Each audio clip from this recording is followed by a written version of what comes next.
Okay, in our last episode, we were in the process of gluing in the stiffeners to the inside of the cabinet for the side support. And they're in there, and I gotta tell you, it has come out much better than I had hoped. It's spectacular. The sides are extremely stiff. They're about as straight as anything I've ever seen at this point. They are just perfect. It took all the work out, and these things were horrible. And the cabinet no longer rocks. It took all of the rock out of the cabinet. Even if I lay it on its back, it's virtually flat now. So that is terrific. I am just pleased as punch with that, and there's plenty of room for the radio to sit in here. That problem is solved. Now I'm moving on to repairing the, I don't know what to call them, louvers, the speaker grill outlet. But we have a plan. First thing I'm going to do is put this block of wood here opposite of this stiffener for the top and screw that into the cabinet. And you'll see where I'm going with this shortly here.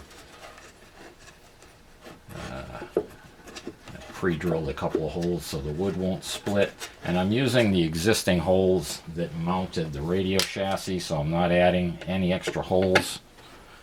Are we recording? Yes, we are. Okay, I just wanted to make sure. I oftentimes forget. So we'll put this guy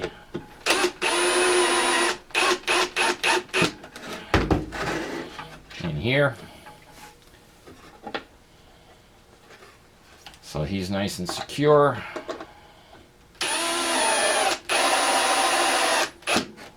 Done. Now I'm going to put a nicely sanded and flattened block against the inside. Won't stand up on its own probably. I've cut a piece of wood to make a bridge here. And I put together this little guy. Little jacking screw, just a piece of scrap metal I had with a bolt. We'll install him in here and put a little tension. We don't necessarily want a lot of tension, but I want support. Now, guess we got to go up with the camera at this point. And we'll jack you up a little bit. Now I've got support here. I can work, I can press, I can do anything I want. When it comes time to put the veneer on, I'll have a support that I can, I'll have back support so I can press firmly and get the adhesive to stick. But my plan at this point in time, now that I have a flat backing plate, and yes, I'm leaving the grill cloth in place, is about the only thing that's holding it together. I've got my Dremel. And can you see the drill bit sticking out? The drill bit is coming out of the Dremel just deep enough to go through the wood itself, the upper layer of wood, without breaking through that thin veneer that's on the back side. And I'm going to drill a series of holes where there's a crack. Every crack is. Then I'm going to take my syringe and I'm going to inject glue into every one of these cracks. That way I've got a chance of it spreading out to the sides, covering the entire crack. Then we'll put some cling wrap over the top, and I've got another flattened out sanded block here we'll put on the top. We'll clamp that on together and we'll let that sit up overnight. So we'll go ahead and start the drilling process.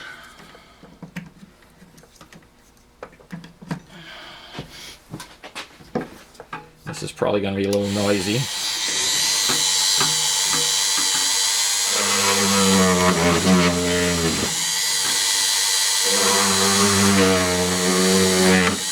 Oh, as I feared would happen.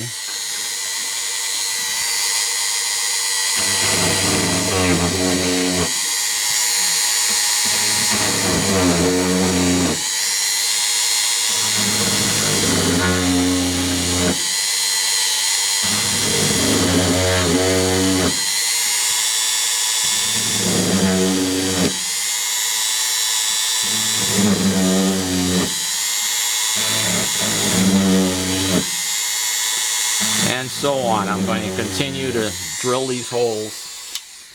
I won't bore you with me drilling every hole. As you can see, this piece came off. We'll reattach that to the veneer on the back side and get some glue pumped in there.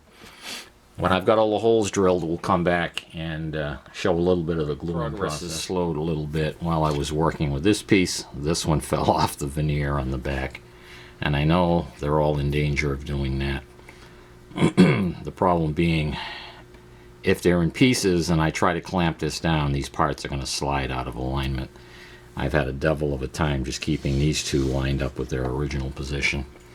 But I've got a little metal bar on there now, and I'm going to let those dry for a few hours before I go around injecting the glue into all the holes. But while we're talking about the subject of gluing, if you do buy some of these needles to do the gluing with, I suggest not only buying them in different diameters, but also in various lengths. The reason being, the glue is very viscous, and pushing it through a 20 or a 22 gauge needle of this length here, it takes a lot of force, it takes a lot of pressure. Now there's times you need them that long to get them deep underneath the edges of the veneer. This short little needle offers a lot less resistance to the flow of the glue, and if you can get away with a very short needle, you'll find it's a lot easier to push the glue through them. And again, you know, there's times you have to have the depth, but buy them in a variety of lengths as well as diameters. And I've modified my glue pickup process. I've cut a little piece of plastic tubing to fit over the end so I can draw the glue up, then remove this once the glue is in the syringe itself, and thread the needle on the end of it. It's not necessary 100%, but the glue does get into these threads, these internal threads, and it's a bit of a chore to clean it up when cleanup time comes. So the less glue you have up in those threads, and this will fit tightly over the end of the little nib there and keep glue from going up in the threads, should make my cleanup a lot easier. But we have to let that glue set up for a few hours, so for you it'll be a few seconds. I'll go away and do something else for a while, and when I'm confident that those aren't going to move on me, I'll come back and start injecting glue. Get all of these glued together so they're stiff, and I am going all the way down to the veneer, so some of that glue, if the blocks are tending to come off the veneer on the back, some of that glue should get underneath the edge. Worst case scenario, somewhere down the road, I glue the veneer from the back side after the front veneer is on, but at least these pieces will stay in alignment, and they should offer some stiffness or some resistance once all these cracks are glued up. Okay, the glue's set up for a couple of hours. These are pretty well firmly in place, and I'm going to go ahead and start injecting glue in all the cracks. And whoops, that wasn't a very good job. And I'll just squeeze it in there until I see it coming out the sides.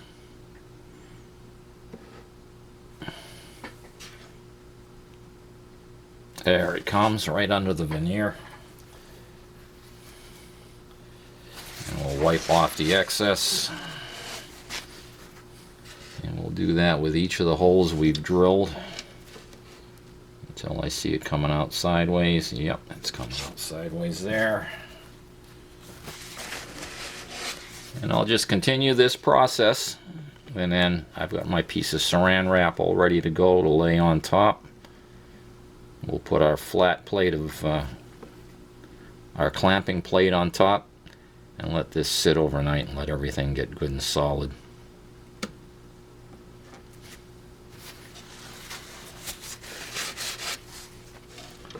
And that will be the process for this.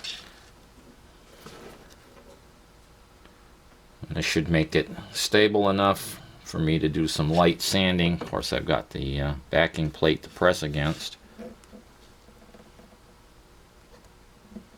Yep, I'm squeezing. I don't know if you can see it coming out the side over here. It's gone right down to the veneer. So that'll help stabilize it. So that's the process. I'm just going to continue that. I won't bore you with the whole 20 minutes of me doing this. But that's how we're going to firm up.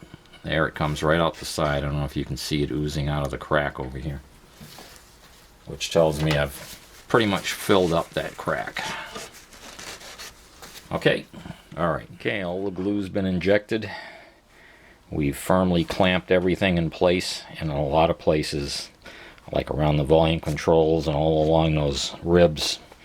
I could see the glue coming out from underneath the bottom layer of veneer, so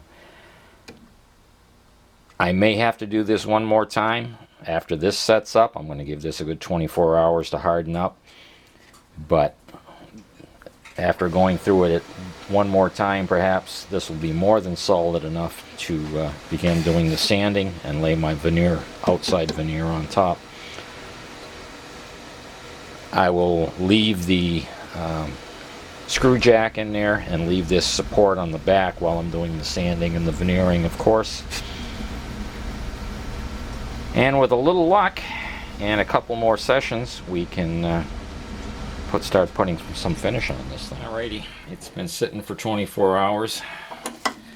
Let's take some of these clamps off and see what we've got.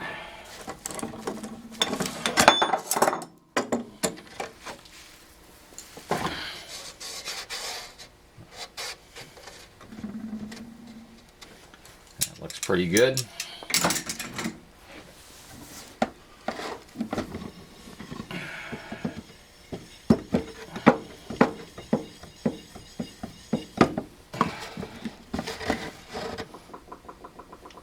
That's out of there. And that came off. Well, yeah.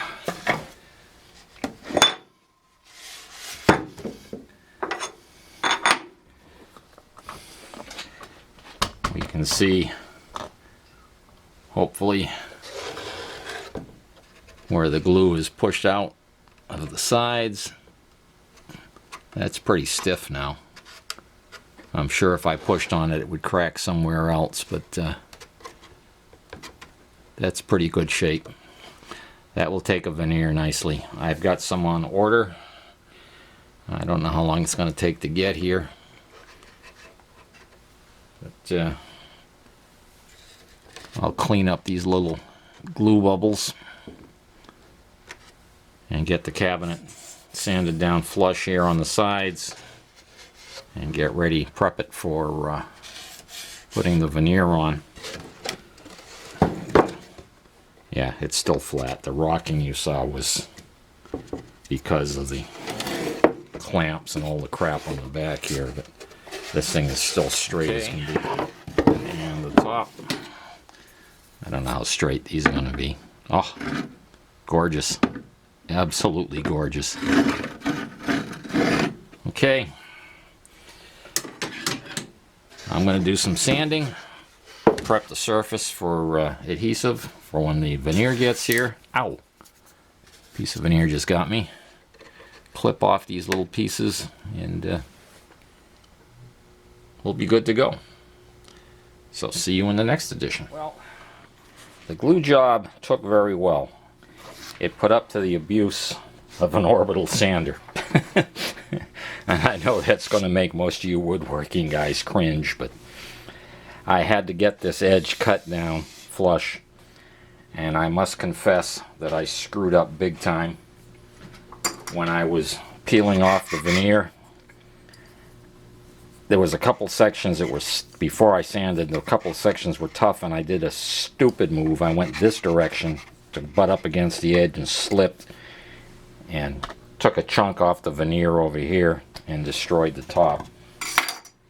But that's alright. It's probably just as well that I put the same veneer here and here with new stain, and everything's going to be uniform that way. I've got it all sanded off, all the finishes off. I've got some wood filler over here where the chips came out. This veneer is extremely well attached. I've tried pulling it off. I've sanded through over here. I feathered it a little bit. Whoops, there we go.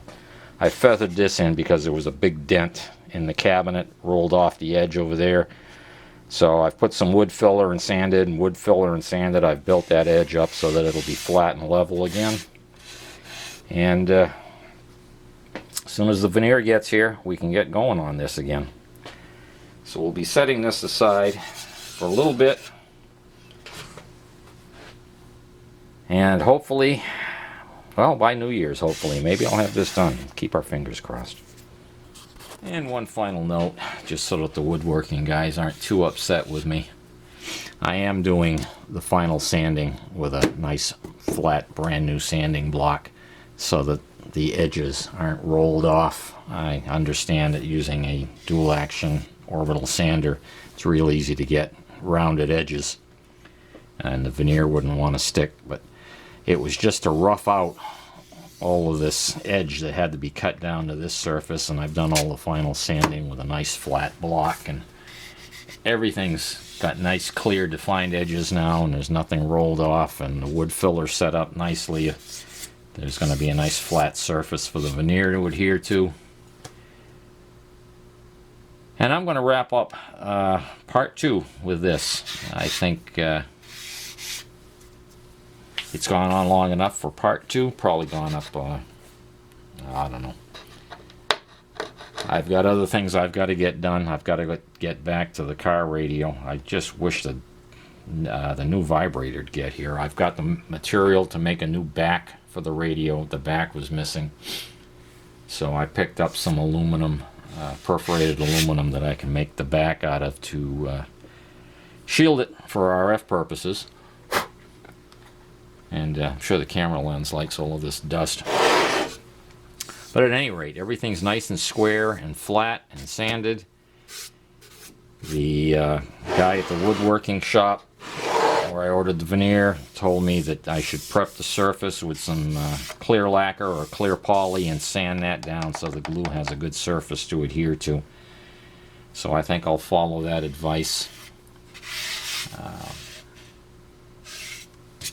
And we'll take it from there. So we'll see you next time. Take care. Bye.